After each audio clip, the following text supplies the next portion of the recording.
Hello and welcome back again to That Tracks F1 podcast. Thank you for being with me. I'm your host Jodie and I'm so happy to have you here. For all my listeners who are Europe based, can I just say, what is this heat wave about? I am so warm. I'm not used to it. Being in the UK, we never really get sunshine, but when we do, it just arrives suddenly and very, very fiercely. So if I'm a little bit not on the ball today, it's probably because I'm dehydrated completely. I'm like a little prune. Anyway, thank you for joining me for this, my preview of the Austrian Grand Prix at the Red Bull Ring this weekend. Please also don't forget to give us a like or a subscribe, give us a review on your podcast provider, or go over to our socials. The links are in the show notes, and just drop us a comment, leave us a like, give us some suggestions for shows, anything you like really. I'd really, really appreciate it. Thank you. So, Red Bull Ring. It's actually got a little bit of history, and I still can't get out of the habit of wanting to refer to it as the A1 Ring because when I first started watching Formula One, we raced at the A1 Ring in Austria.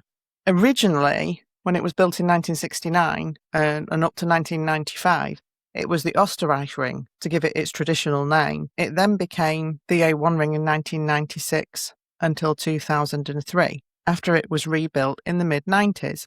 In 2003, it was actually demolished and abandoned, but Red Bull's Dietrich Mateschitz decided to buy the A1 Ring back in 2004, and he completely fixed it all up, rebuilt the entire track, and it reopened again in 2011 as the Red Bull Ring, and F1 went back there in 2014.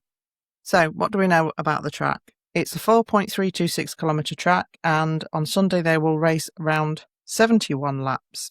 Piastri has the fastest lap record from last year of 1 minute 7.924 seconds. It's a circuit with lots of heavy acceleration, lots of heavy braking, especially through turns 1, 3 and 4. It's a track with extremely high thermal degradation. So it's not the kind of degradation you might see at other tracks where the track surface is rough. This is thermal degradation. The tyres overheat, they get very, very hot, and it really causes a problem. Tyre management is going to be critical this weekend. Pirelli are bringing the softest compounds to the race. So we have got 2 sets of the hards, which are the C3s, 3 sets of the mediums, which are the C4, and 8 sets of the soft, which is the softest of all, the C5. And remember, if you get through to Quali 3, you do get an extra set of softs. Also, because of the altitude where the Red Bull Ring is, it's a lower downforce track as well. And speaking of that difference in elevation, although it's not as pronounced as it is when they race somewhere like, say, Mexico, but it'd be interesting to see how the altitude and the very, very high temperatures affect the battery. These are conditions that we haven't really seen them race in yet in the new regulations. And it'll just be interesting to see, will they be able to keep the battery cool or will it cause some problems? The other thing to watch out for here is track limits. If your favourite driver is a little bit fond of finding those track limits, they have to be very, very, very careful at the Red Bull Ring. It's notorious. You'll have seen in other years drivers getting penalties for track limits. And I can think of a certain young man who's in contention for the title who is a little bit fond of pushing it beyond those track limits and getting himself into a bit of bother. So I do think Antonelli will have to be particularly careful this weekend. I'm expecting it to potentially be a 3-stop race like last year. It's quite a short pit lane and fresh tyres are always best on this track. So I would imagine 3 stops would be the ideal. But it has been done in 2 stops before. However, this weekend the weather is set to be dry and hot, so I'm expecting the 3 because those tyres are going to overheat and they're going to degrade. Having said it's going to be dry and hot this weekend, there is apparently a small chance of some rain on the Saturday and the Sunday, which has happened at Austria before, and that will definitely keep things interesting. So last year, it was a little bit of a chaotic Grand Prix in Austria last year. Poor old Carlos Sainz got stuck on the grid. His car then caught fire in the pit lane, so he was out. Pole position was Lando Norris with Charles Leclerc behind and Piastri behind him.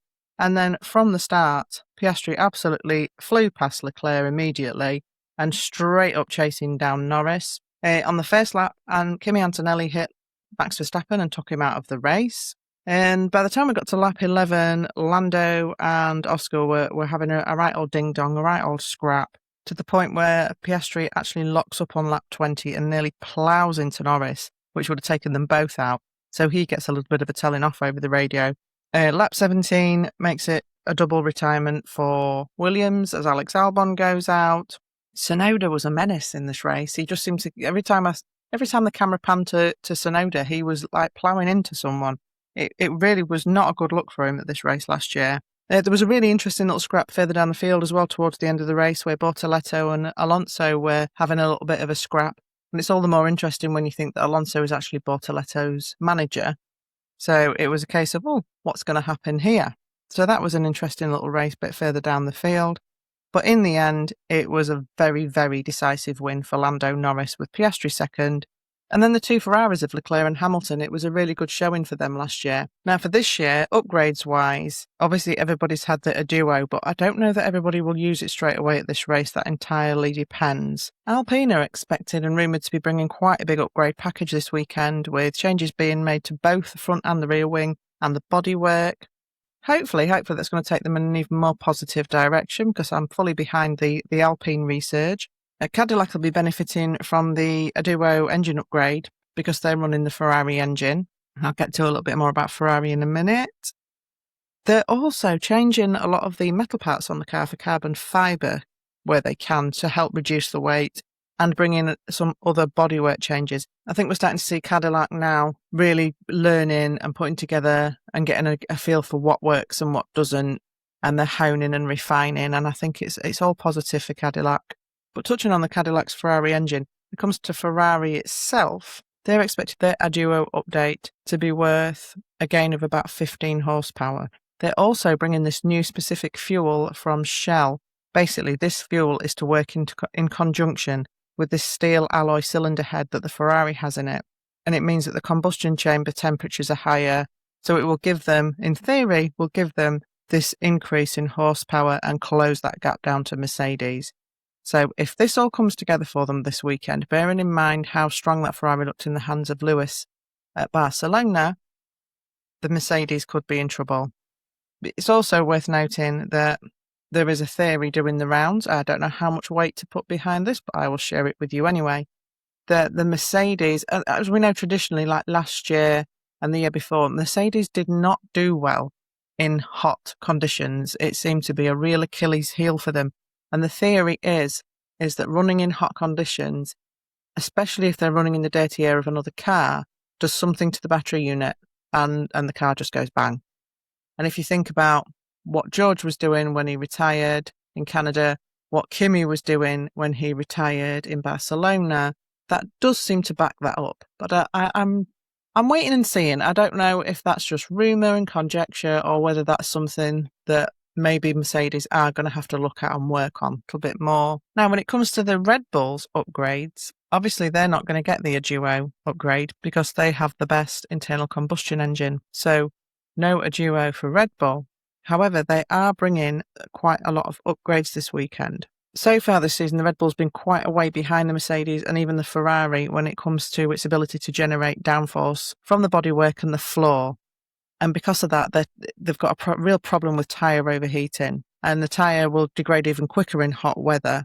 That being said, they've allegedly shaved off quite a lot of weight for the Austrian Grand Prix and have done a lot of upgrade work on the side pods. That may do something to push them forward again and close the gap to Ferrari and Mercedes. I'm not so sure, but I guess we'll have to wait and see. So with the ADUO and the other upgrades and updates, I think we could see things be a little different this weekend. I think we may be in for one or two surprises. I think it'll certainly be an interesting race, maybe even as chaotic as last year. It does make predictions quite difficult though, because you cannot be sure quite how things are going to pan out. Now we're a few races into the season, let's have a little bit of a look at the Constructors and Drivers' Championships. Obviously in Constructors, we've got Mercedes at the front, that's no surprise, is it? And they have accrued 262 points. But Ferrari is catching. Ferrari's definitely catching. They're in second with 190. And you've got to bear in mind that Leclerc has had a few DNFs and not really been on his game the last few races. So I think once we get both those boys back to a scoring position, especially with the Mercs looking very slightly off the boil at the moment, I think Ferrari will close that gap down quite a bit. Back in third, we have McLaren. I really don't know what to think about McLaren. They're sitting on 141 points. which is not terrible. They've got two very, very good drivers. Piastri, as I've said, is struggling a little bit at the moment, but I dare say he'll be back on his game soon. Now that reliability has improved somewhat, McLarens, we need to just see a little bit more consistent pace from the McLarens. Some tracks, they seem to be really on it, and others, they're very much not. So they could still definitely get in that mix. In fourth place, we've got the Red Bulls with 89, which, when I look at it written down, actually, that does seem quite alarmingly low, because in the back of my mind, both Max and Isaac are doing quite well. They're kind of, yes, they're usually there or thereabouts. Yeah, Max has had a DNF, Isaac's had a DNF, probably more than one, I forget now. But I did actually expect them to be on a bit more than 89 points. And then in fifth, we've got the Alpines on 57. And if you remember from the start of the year, I said the Alpines would be way up the order, definitely not sitting in last like they were last year, and that they might, as an absolute and utter long shot, finish ahead of the Red Bulls. Now, Red Bull are, 32 points clear? Because the Alpines are on 57, the Red Bulls are on 89. Quick bit of maths. Yeah, 32. Yeah, that's quite good considering I'm dehydrated. 32 points clear. So, I don't know, it kind of depends. I think if Colapinto keeps up his run of form at the moment, they could definitely keep Red Bull honest. I think it could be interesting to watch. In sixth, we've got Racing Bulls on 41, and then a little bit of a step back in seventh to Haas on 21, and then an even bigger step back of a 10-point gap between Haas in seventh and the Williams team in eighth with just 11 points. Doesn't that seem absolutely bizarre when you look back to last year, to think that between them, Sainz and Albon have scored 11 points all season? That really is sad to see. In ninth, we've got Audi on 2 points, 10th Aston Martin on that 1 point that Fernando scored, and Cadillac still yet to score. In the Drivers' Championship, Antonelli still at the top of the leaderboard with 156 points. In second, Hamilton closing that gap down. The gap's just 41 points now. Hamilton is sitting on 115. Russell is not out of touch either on 106, which means, yes, he's 2 full race wins behind Antonelli, but it's early days. In fourth, we've got Charles Leclerc on 75, which is a decent step back, but bearing in mind the run of luck he's had. In fifth, we've got Norris on 73, just 2 points behind Leclerc, and I think that's going to be interesting to watch unfold, who comes out top there and takes fourth. In sixth, we've got Piastri on 68. So you've kind of got fourth, fifth and sixth very close, all within 7 points of each other as it stands at the moment. So it'll be interesting to see how that all unravels over the course of the season. Verstappen sitting in seventh on 55 points. Gasly, amazing, in eighth on 41. Hadjar is in ninth on 34. Lawson in 10th on 28, pretty good. Behrman on 18, down in 11th. Colapinto 12th with 16. Lindblad 13th with 13 points. Sainz 14th with 6 points. Albon 15th with 5 points. And we've got Ocon with 3 points. Bortoletti with 2. Alonso with 1. And then still to score a point, we've got Hülkenberg, Bottas, Perez and Stroll. And I feel a bit sorry for Perez that he's still to score, because he came so close to that point, didn't he? And I think it's a little bit of a shame for Nico Hülkenberg as well, because I think those 0 points doesn't really reflect how well he's done this season, because he's finished 11th a lot of times, just 1 place out of the points. So that 0 really does not reflect Nico's season so far, and I don't think he's going to be on 0 for much longer. Now, when it comes to how I think most of the teams will fare this weekend, I'm expecting to see quite big improvements from Cadillac, as I've mentioned and already touched on. They're bringing some quite significant upgrades. Aston Martin, I don't really see any change there. I think we will carry on in much the same vein, although they are apparently bringing a B-spec car, an entirely new, a complete redesign of the car from Zandvoort, and I think that is probably the only way forward. There's nothing to be gained by carrying on the way they are. Nothing is going to get any better. So apparently Adrian Newey has been working on a redesign of the car, and that will be on track in Zandvoort. So I'm absolutely fingers crossed for them that we will see an improvement from there on. Audi, I'm expecting to do reasonably well here this weekend. Bortoletti enjoys this track, as does Hülkenberg. How well the car will go, I'm not 100%, but I'm hopeful for good things for Audi this weekend. Williams, difficult to say. It's obviously not been a good year for Williams so far, and all I can say is I hope they have a better race here this year than they did last year, because that obviously would be a huge improvement. So that's something that I've got my fingers crossed for. Haas again are still really, really struggling, aren't they? It's difficult to know what's going on there.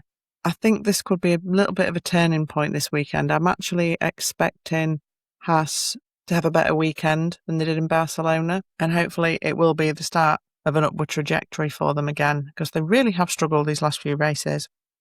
Racing Bulls, couldn't find out much about Racing Bulls when it came to upgrades, whether they're bringing something, nothing, a big upgrade, small upgrade, not really sure. But as we know, Liam and Arvid are both absolutely driving out of their seats at the moment, so it'd be really good to see them get the double points again. Alpine, well, let's see. They've got this big upgrade package now. Is that going to propel them even further forward, or is that going to be something that doesn't quite work and needs to be tweaked? I'm really hopeful for a great weekend for the Alpine boys. Red Bull have already touched on the upgrades that they're bringing. I don't see it working miracles, but you just never know with Red Bull. For me, they are nearly always the most unpredictable team on the grid. The amount of times I've watched Max and Isaac to some degree in free practice, and nothing's right. The car's terrible. This doesn't work. That doesn't work. And then they come out and take pole. It's just unbelievable. McLaren have been fairly quiet. But as I say, this is a track that both the McLaren boys relish. So, as I've said already, I really don't think that Norris is without a chance of a podium finish. I think that could definitely be on the cards to have another podium finish after the one he got in Barcelona. I would like to say Piastri too, but as I've said in previous episodes, he's just not really finding his groove with these cars, and I don't think that the conditions this weekend will particularly suit him. And the Ferrari and the Mercedes I've already touched on when it comes to the upgrades. I think Ferrari are going to go very well, and I think Mercedes are going to struggle. And now for the fun part, my predictions, and I'm going to start with qualifying. In 5th place, I have actually put Max Verstappen. He loves this track. He will absolutely give it his all. I'm just not confident that the upgrades to the Red Bull are going to make as much difference as perhaps they're hoping that it will. But that being said, I don't see Max being tailed off a long way down the grid. And it would be good to have him back there, really getting in the mix. I'm just hoping he doesn't have another weekend like he had in Barcelona, where he qualified in that upper middle part of the pack and never really was seen all weekend or heard from. So yeah, I've got Max in 5th. In 4th place, for qualifying, I've actually got Lando Norris. I'm not quite sure what's going on with the McLarens at the minute. There's still a lot of messing around with that front wing, whether they're deciding they're going to keep it, not keep it, go back to the original design. I don't really know. I think they're cautiously optimistic this weekend, but one thing I do know is that Lando is driving his socks off at the moment, and he absolutely loves this track. So I think there's a very good chance that if the cards fall right, Lando could qualify 4th, or maybe even a little bit higher. So qualifying 3rd, I have got George Russell. I think he is set to have a decent-ish weekend.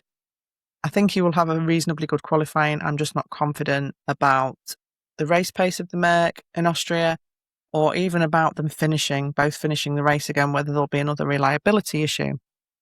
Now, qualifying 2nd, I think it's going to be a little bit of a repeat of last week, and I've got Lewis Hamilton.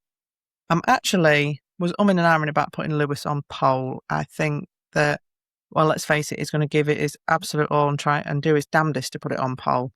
Whether he can quite match the 1-lap pace of what I think will be our pole sitter, I'm not sure. So, yeah, as you've probably figured by now, qualifying on pole, I've got Kimi Antonelli. I think he'll be lightning quick round here. I think he'll be looking to put the disappointment of his DNF last weekend well behind him, and making sure that he's letting both George Russell and Lewis Hamilton know in no uncertain terms that he's here for this championship. Now, race-wise, in 5th place, finishing in 5th, I think will be Charles Leclerc. He does like this track. He usually goes reasonably well here, and I can see him having a better weekend. I mean, it'd be hard pushed to have a worse one, but I can see him having a better weekend and Not an absolutely stellar, mind-blowing performance, but a really good, solid step in the right direction. And not crashing. That would be nice for Charles this weekend to not crash. Finishing in 4th place, I have got George Russell. Again, I think the Mercedes will struggle this weekend, especially if he qualifies where I think he'll qualify down in 3rd. I don't think he'll travel well behind the cars in front of him. I think both Mercedes will have tyre wear issues.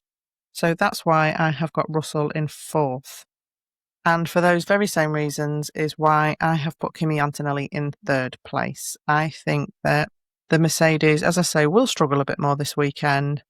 I think that other cars, other teams will have a better chance here. Now, I've gone out on a little bit of a limb here. This is it's a little bit of an out there prediction, and the cards would have to fall right for this to happen. I appreciate it's a bit more of a long shot, but simply because he loves this circuit and simply because his car is really good on tyres throughout the race, and with just that little bit of luck, I have got Lando Norris finishing 2nd. I would love to have gone full Delulu and said that Norris could take the win. And I'm going to be honest, I don't think that is completely off the table because you just don't know what might happen in a race. And let's face it, there's going to be a coming together somewhere. Do I think he could win it outright on pace, beating both Mercedes and both Ferraris? That's highly unlikely. But as we've seen with reliability issues, as we've seen with people getting nudged and taken out, anything can literally happen. He wasn't expecting to finish on the podium last weekend, and then Kimi's engine blew, and there he was on the podium. And I definitely think it's a podium for Norris this weekend. I would really like for it to be 2nd, and I think it could be, because I think he deserves some real good payoff for the work he's putting in this year. And I've got a little bit of a 10%. Maybe he could even take the win if something happens. Finishing 1st and taking the win, I have actually got Lewis Hamilton. I think Lewis will be so buoyed up from last weekend. I think with the upgrades that Ferrari are bringing this weekend, providing they work as they predict, and just the absolute role that team is on at the minute, I think Lewis could well be unstoppable this weekend and could do back-to-back wins. And that really, really will hot up the championship. So maybe there's a little bit of hopium on my part that that'll happen, because I'd love to see this championship really, really hot up in that way. So, yeah, that's my predictions for qualifying and the race. Now, when it comes to hit the mark, again, gone out a little bit on a limb here. A little bit of a vibes thing going on. Appreciate it's pretty unlikely, but I think this week, the team that will hit the mark, because I've picked a team, not a driver, I have picked Cadillac for the hit the mark this week. I am predicting that at least one of them, and I actually think possibly even both of them, will finish the race. And I think this could very well be their first points. As we know, we came close, didn't we, with Perez, and it was just a case of the penalty that cost him in the end. But I really do have a strong feeling that Cadillac will score points this weekend. Pull over and park, I do seem to pick on these guys an awful lot for this. Maybe it's just so that I'll leave Williams alone, do you know what I mean? Because being a Williams fan at the minute, it's not for the weak. It's not for the weak. But yeah, my pull over and park this week again is Red Bull. Now, bear in mind, last time I said this, they actually went on to have a really good weekend. So, maybe it works that way. So all you Red Bull fans out there should be quite pleased I've picked them, perhaps. I just think they're too far behind Ferrari and Mercedes when it comes to generating the downforce. I think that they're going to have a problem with tyre overheating. I think the car is still too heavy. But Max and Isaac will both give it their all and do the absolute best they can. So I think there'll be one or both of them could finish in the points. I just don't see it being very high up in the points, and I see it being a little bit of a slog for them this weekend. So yeah, there we go. There we have it. That is my preview of the Austrian Grand Prix at the Red Bull Ring. With all of my predictions, like I say, gone a little bit left field this week. Let's see what happens. But whatever happens, please do make sure that you thoroughly enjoy your race weekend. It's going to be an absolutely great race. I've got a really good feeling about Austria this weekend. It's one of my family's favourite tracks to watch, and I just think it delivers. So yeah, let's all look forward to that. I'll be back on Tuesday with a race review. But until then, take care, be kind to yourself, I would say work hard because I normally say that, but actually no, especially if you're in Europe at the minute. Stay hydrated is what you need to do. Never mind about work. Work will keep, work will wait. I'm saying that like I haven't been upstairs today painting a wall in this heat. Crazy. But yeah, no, just don't do it. Sit, chill, relax. Cold drinks, cool shade, little bit of something nice to eat. Just relax and enjoy your race weekend. So I will speak to you all on Tuesday. And in the meantime, don't forget the cheesy tagline. That Tracks F1 podcast. Track the action. Join the fun. Bye.